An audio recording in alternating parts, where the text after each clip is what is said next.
నమస్తే నిజం న్యూస్ కి స్వాగతం.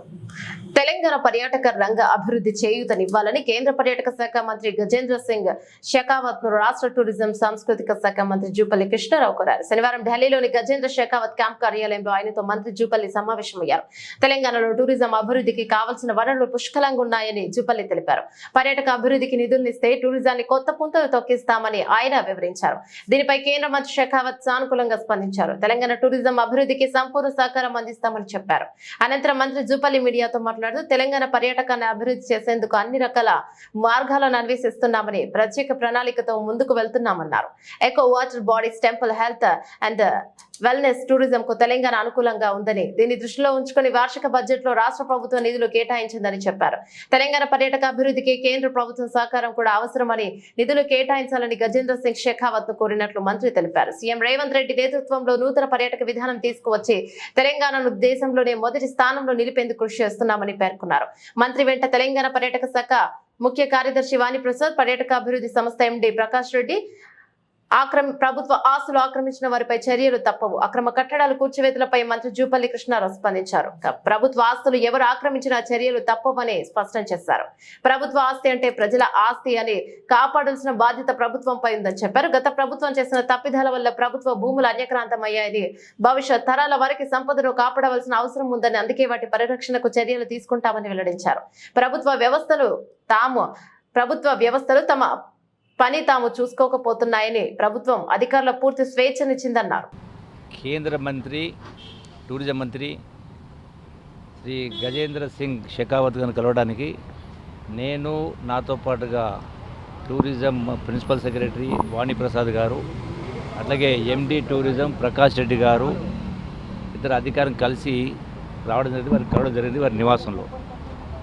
వారు తెలంగాణ రాష్ట్ర టూరిజం అభివృద్ధి కోసం సంపూర్ణ సహకారం అందిస్తామని చెప్పడం జరిగింది.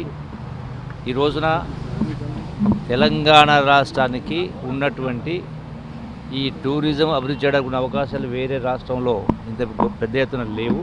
వాటన్నిటి కూడా అంటే అది మెడికల్ టూరిజం అయినా, ఎకో టూరిజం అయినా, టెంపుల్ టూరిజం అయినా, వీటితో పాటుగా ఉన్నటువంటి టూరిస్ట్ ప్లేసులను కూడా ప్రమోట్ చేయడం కోసం కేంద్ర ప్రభుత్వం నుంచి ఆర్థిక సహకారం కూడా అందిస్తామని చెప్పడం జరిగింది.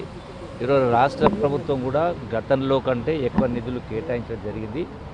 ఈరోజున అంతర్జాతీయ స్థాయిలో ఉన్నటువంటి టూరిస్టులను రప్పించడం కోసం మధ్యలో కొన్ని అవాంతరాలు ఉన్నాయి. వారి యొక్క వీసా ప్రాసెసింగ్ కావచ్చు, అట్లాగే వచ్చేటువంటి పేషెంట్స్కు మల్టిపుల్ వీసాస్ గురించి కావచ్చు, అట్లాగే స్టూడెంట్స్ సంబంధించి కూడా వీసా సంబంధించి కానీ దాన్ని కూడా ఫెసిలిటీ చేస్తామని చెప్పడం జరిగింది. అట్లాగే ఈ రోజున ఇతర రంగాలకు సంబంధించి కూడా టూరిజంలోనే ఈ యొక్క ఏదైతే లీగల్ ఇష్యూస్ ఉన్నాయో కొన్ని 1-2 చోట్ల అవి కూడా సార్ట్అవుట్ చేస్తామని చెప్పడం జరిగింది. నిధులు కూడా వీలైనంత మేరకు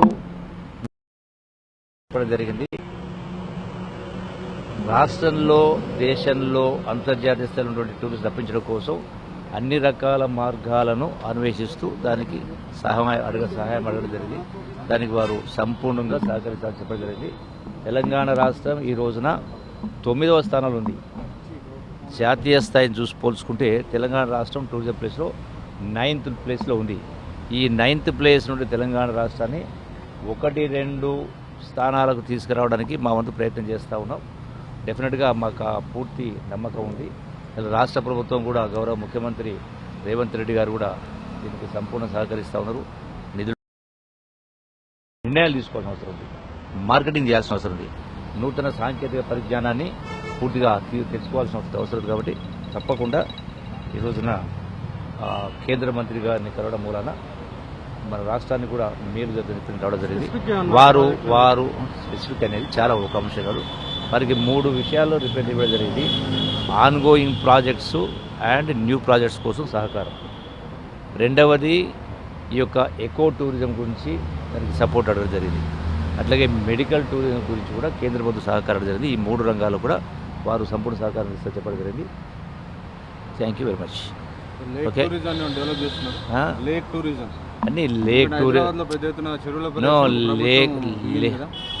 టూరిజం ఉంది, ఎకో టూరిజం ఉంది, టెంపుల్ టూరిజం ఉంది, మెడికల్ టూరిజం ఉంది, అన్ని రకాల టూరిజం ఉన్నాయి.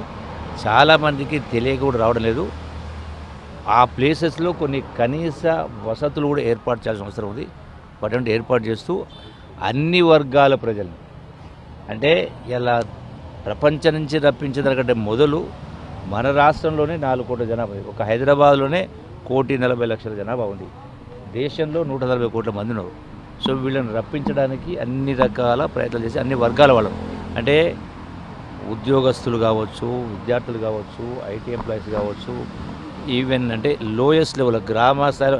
ఇప్పుడు తెలంగాణ రాష్ట్రానికి సంబంధించి ఇలా కాంగ్రెస్ పార్టీ మన సోనియా గాంధీ నాయకత్వాన, ఖర్గే గారి నాయకత్వాన, రాష్ట్రంలో రాహుల్ గాంధీ ఆధ్వర్యంలో, రేవంత్ రెడ్డి నాయకత్వాన ఆర్టీసీ బస్సు ఫ్రీగా ఇచ్చినాం మహిళలు. సో ఇది ఆర్టీసీ యంత్రాంగాన్ని ఊహించి చేసుకొని మహిళల్ని, రైతు సంఘాలని, యువజన సంఘాలని, ఉద్యోగ సంఘాలని, ఈవెన్ రాజకీయ నాయకుల్ని కూడా ఏమంటా ఉన్నాం, ప్రతి నెలలో మన నుంచే మొదలుకోవాలి. ప్రతి నెలలో మంత్రుల నుంచి శాసనసభ్యులు కూడా ప్రతి నెలలో ఒకరోజు టూరిజంకి గడపాలని చెప్పని ప్రతి వారం ఓ జిల్లా తిరుగుతూ ఉన్నాం. వాళ్ళందరినీ తీసుకొని వెళ్తూ ఉన్నాం. సో మోటివేట్ చేయాలి, ప్రచారం చేయాలి. ఇది marketing like any other product. లేక్స్ను కాపాడే ప్రయత్నం మీరు చేస్తుంటే, లేక్స్ చెరువులను కాపాడే ప్రయత్నం చేస్తుంటే మీ పైన విమర్శలు వస్తున్నాయి. మీరు కేవలం ప్రతిపక్ష నాయకులను టార్గెట్ చేసి వాళ్ళ ఇల్లు కూడా కొడుతున్నారు. విమర్శలు రావడం ప్రజాస్వామ్యంకు ఒక లక్షణం. డెఫినెట్గా ప్రజాస్వామ్యంలో ఎవరు చేసే పని వాళ్ళు చేయాలి. తప్పులు ఉంటే గొంతెత్తారు. దాన్ని పెద్దగా దానికి ఏదో బాధపడాల్సిన అవసరం ఏం లేదు. డెఫినెట్గా ప్రజాస్వామ్యంలో లక్షణమే అది, ఉండాల్సిందే కదా. అది నోరు నొక్కాల. డెఫినెట్గా ప్రభుత్వం గతంలో చేయనటువంటి ఎక్కడ తప్పులు జరిగినా ఆ తప్పులు సరిచేయాలి కదా. మరి ప్రభుత్వం చెప్తే ఇంకెవరు చేస్తారు? డెఫినెట్గా చేస్తారు. ఇన్కన్వెన్షన్ సెంటర్ ప్రభుత్వం ఈరోజు గులగొట్టింది. బఫర్ జోన్ చెరువులను మీరు పర్యాటకం ఇప్పుడు క్వశ్చను ఇప్పుడు 2 ప్రధానంగా ప్రభుత్వ ఆస్తుల్ని ఎవరు అక్రమంగా ఆక్రమించినా కూడా ఇది ప్రజల ఆస్తి కదా. ప్రభుత్వ ఆస్తి ప్రజల ఆస్తి కాబట్టి డెఫినెట్గా దాన్ని ప్రొటెక్ట్ చేయాలా. అంటే we have to send A message. గతంలో ఏం జరిగిందో భవిష్యత్తులో ఇటువంటివి జరగకుండా ఉండాలంటే జాగ్రత్తలు తీసుకోవాలి. అందులో భాగంగానే తీసుకుంటా ఉన్నాం.